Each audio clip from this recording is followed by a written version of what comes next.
I am enraged. I did a feature-length film.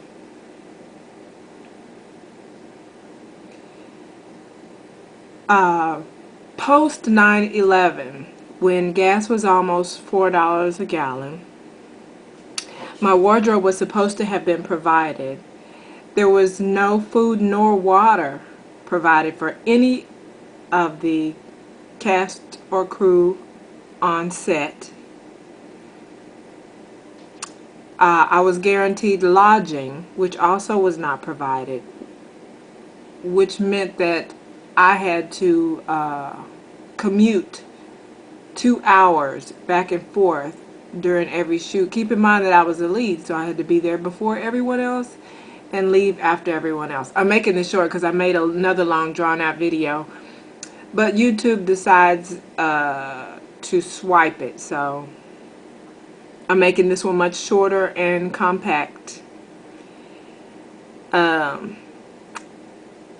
This guy there was a scene where a lot of older senior citizens were working, and these people were losing their memory, not because they didn't know their lines, but because they were diabetic and had high blood pressure. Fortunately, I was on one of my crazy diets at the time, so I kept oranges and green tea with me. So I took care of that. I was always on time, very often early. Again, I happened to be there earlier than everyone and later. And then on top of that, since my lodging was not provided, I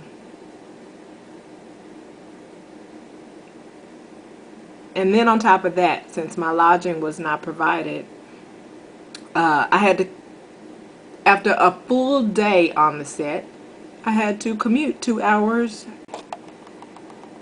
Then on top of everything else, on the last shoot day we had to reshoot some scenes that were missed that should have been shot in spring, but and he wanted to get those shot before the leaves on the trees, the colors of the leaves started to change, because it was supposed to be a spring scene. Well, I did the scene with no sleeves on. By noon that day, I couldn't talk. They used lemon, honey, tea, and everything possible to muster up as much as we possibly could out of my voice, which, by the way, screwed me for another project that a professional one that I had after this one, because I couldn't talk. So even when that director called me after this shoot, we had to have a third-party translator because he could not understand what I was saying.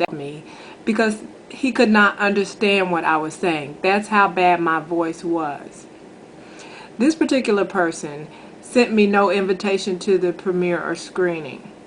I found out that it had been screened via other people when I went back for a separate project. Other people on that set were going on about what a great job I did in this particular feature. Well, I would know because I wasn't sent an invitation to the premiere. At this point, all I really wanted was my copy. Now, I don't care what happens to him or what he suffers as a result of not having provided my copy. And FYI, the thing that prompted this posting for me to go ahead and utilize YouTube for some of its best features is because I go online and see that he has the film for sale. So not only did he charge for a screening, for people in attendance for the screening, he now has the film on sale online. I'm livid.